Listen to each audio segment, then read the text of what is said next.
प्रपन्नपारिजाताय तोत्रवेत्रैकपाणये ज्ञानमुद्राय कृष्णाय गीतामृतदुहे नमः. Om. Dear friends, we are now in the 6th adhyaya of the Bhagavad Gita, and we are seeing the context of a yogi. Here in this context, a yogi means a sannyasi, a person who has renounced. He has graduated from the level of karma yoga and he has taken up this vividisha sannyasa. That is, vividisha sannyasa means with the objective of attaining this Brahma Jnanam. He has taken up sannyasa. So, such a man, it is not enough if he takes up sannyasa, and then it is not enough if he wears some orange robes. He has to control his mind, he has to control his mind by the practice of yoga, etc., etc. So, we are in that context now. And in the last episode, we were reading say certain shlokas which are talking about how a person has to do yoga, how a person has to sit, how a person has to do this sit in a firm asana, and then how much he should eat. Na atyasnatastu yogosti, he should not be a gluttonous, he should not be starving, etc., etc. We read nachati swapnashilasya, he should not be a person always on the bed, and then not always awake. So that is what we read in the last episode. Now we have to, in the same vein, Krishna is continuing some more things. Then he says, Yuktahara viharasya yukta chestasya karmasu. I am reading the 17th shloka of 6th chapter. Yukta ahara viharasya. This is ahara and vihara should be regulated. Yukta means something which is under control, which is regulated, which is something which is say moderate. So say this is what I called temperance. So this is a life of temperance. Yukta ahara viharasya. His ahara, whatever he intakes, his intake should be moderate. His vihara means, for a sannyasi there is no great vihara, there is no vihara yatra or anything. Here vihara means even in normal things like his exercise, etc. A sannyasi should not be interested in building up muscles. He should keep his health, no problem. No doubt he has to say keep his body in a fit condition, but then he should not be trying to build up muscles, and then he should not be interested in such things. So that is what it says. Viharasya yukta chestasya karmasu. In all his activities there should be the principle of moderation. Then yukta swapnava bodhasya. In the case of sleep and in the case of waking, there should be some moderation. So the proper time. So what Gita says is, we need not be abnormal fellows. We need not be very abnormal people when we practice yoga. Yoga is a very natural process, a very normal process, which is in accordance with the body cycle of a human being, which is in accordance with natural law, nature's law. So that is what we have to see. It is not something which is abnormal. It is not as though you have to stand on the toe of one leg only, and then you have to do some say tapas. That is what is called Rakshasa tapas. So of course that we will come to see in the end. You see, any physical strain, excessive physical strain is something which is not needed here. What is needed here is that the mind should be undisturbed. For that, the body should not be a factor for disturbing the mind.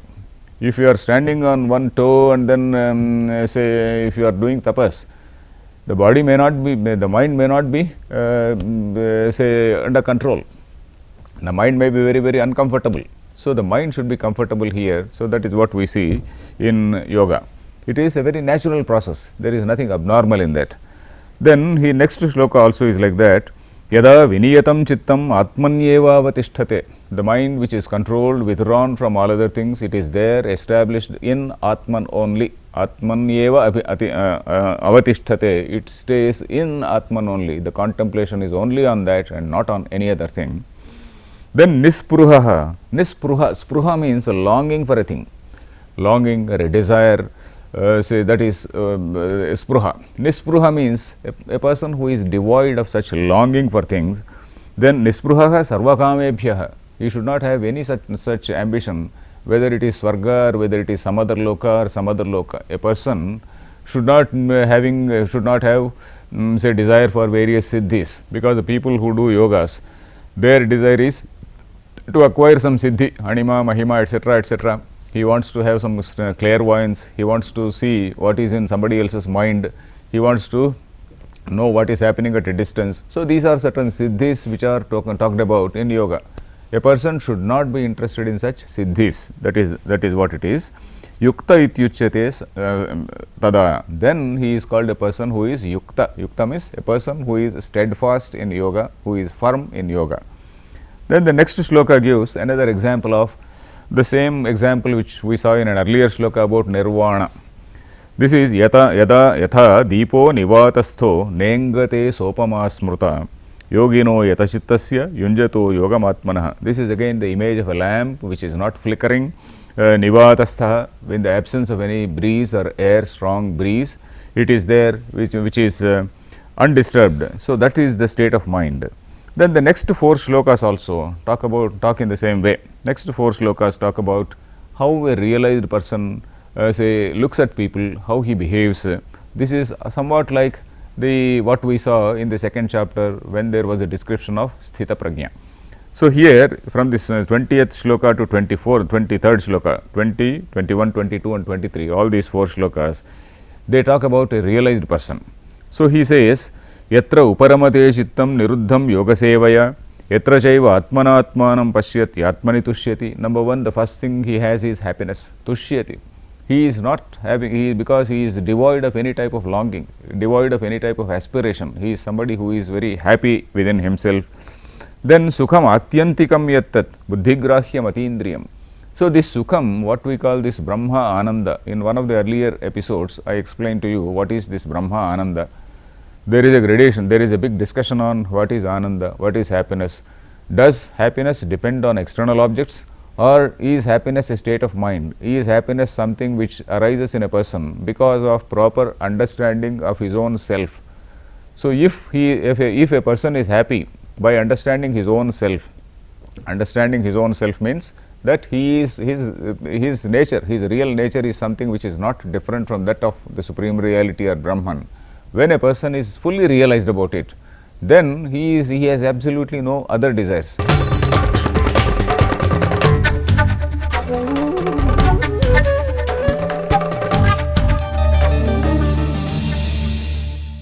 Sukham atyantikam. Atyantikam means something which is the utmost, the highest. Yat tad buddhigrahyam. It is something which is also known to the buddhi. We say that Brahma is not known to buddhi. Then how is it that it is said buddhigrahyam? That is Samskrita buddhi and Asamskrita buddhi. There are 2 words used by the commentators. Samskrita means the buddhi which has been purified. Samskrita does not refer to Sanskrit. Samskrita buddhi means a buddhi or an intellect which has been purified. So, by such buddhi only this realization comes, and not by an asamskrita buddhi. A person who has longing for things, he cannot realize Brahman.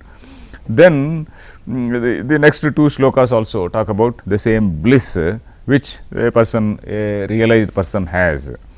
Then the next shloka, 24th shloka I will read, it talks about shama, dama, uparati, titiksha.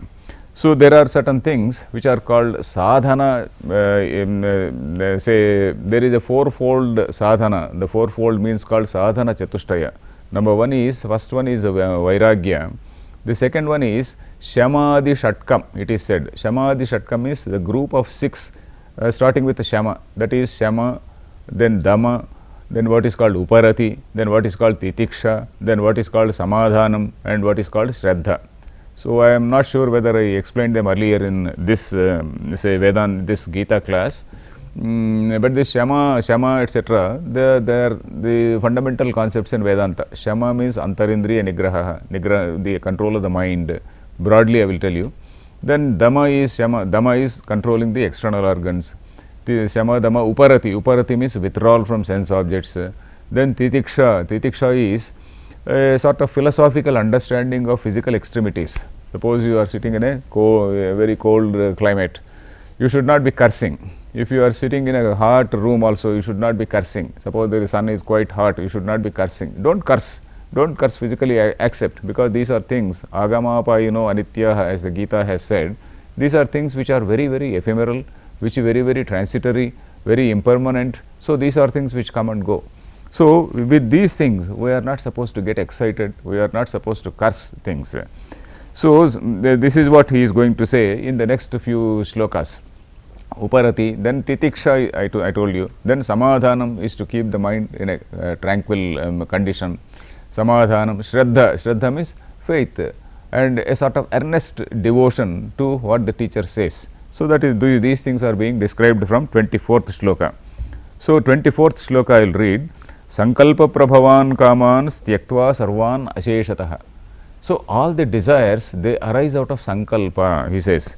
This we have seen earlier also, sankalpa. Sankalpa, what is sankalpa? Sam plus kalpa, samyak kalpanam, that is mahatva buddhi.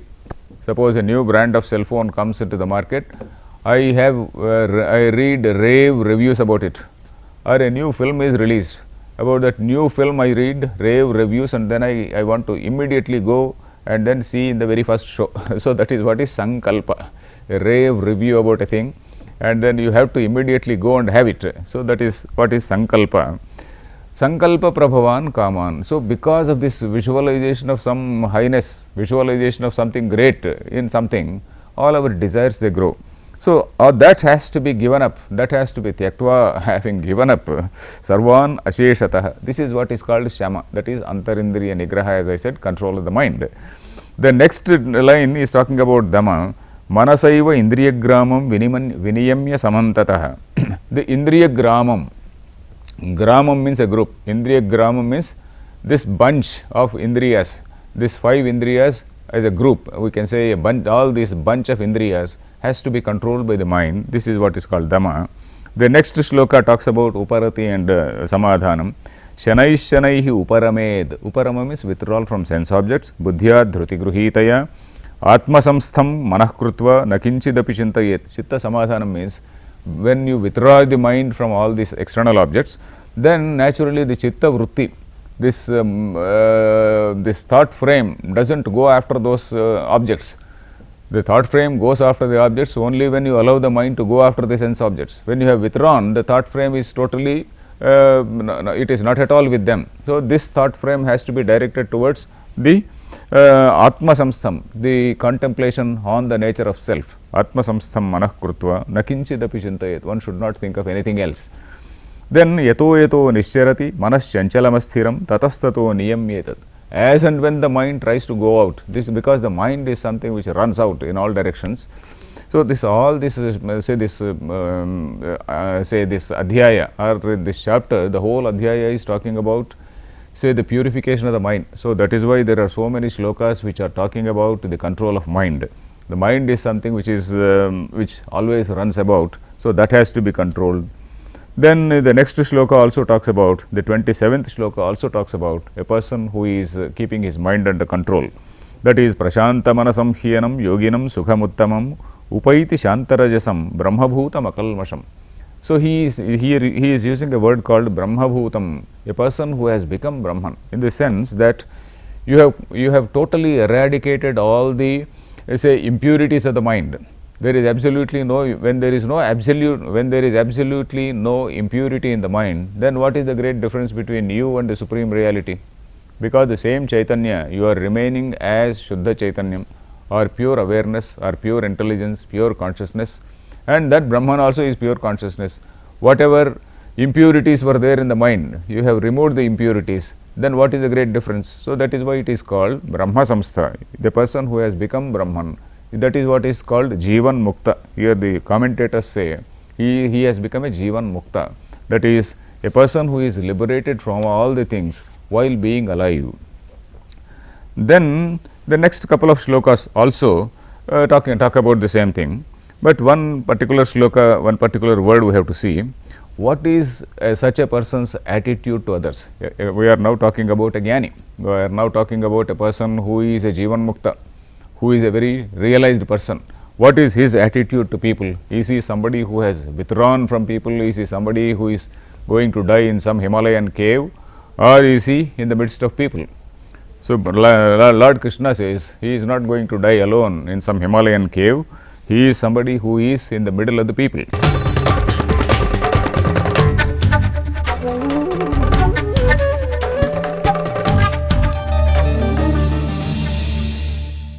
Sarva bhutastham atmanam sarva bhutani chatmani. So he is in the middle of the people. Ikshate yoga yuktatma sarvatra samadarshanaha. That is, he is seeing himself, his own self in all the beings. Just as I love my own self, I have to love all other people also in the same way. That is sarva bhutastham atmanam. In all other beings he is looking his own self. Sarva bhutani cha atmani. In his own self he is seeing all the things. This is what we are going to see in this 10th and 11th chapters also. 10th chapter, it talks about various manifestations of Brahma, and 11th chapter is talking about Vishwarupa Sandarshana. We are going to see, at that time we will refer to that shloka, these shlokas again. So here it is enough if we understand that a person who is a realized one, he treats all other beings like he treats himself, with equal love. Then the second shloka also says the same thing. Yomam pashyati sarvatra sarvancha mayi pashyati. So in fact this particular concept is repeated again and again and again in all Vedanta books. If for example if you attend some puja, if you attend some temple, suppose you find the Rudram being chanted, Namaste Rudram Anyava Uto Taishave Namaha, etc., etc., Rudram being chanted.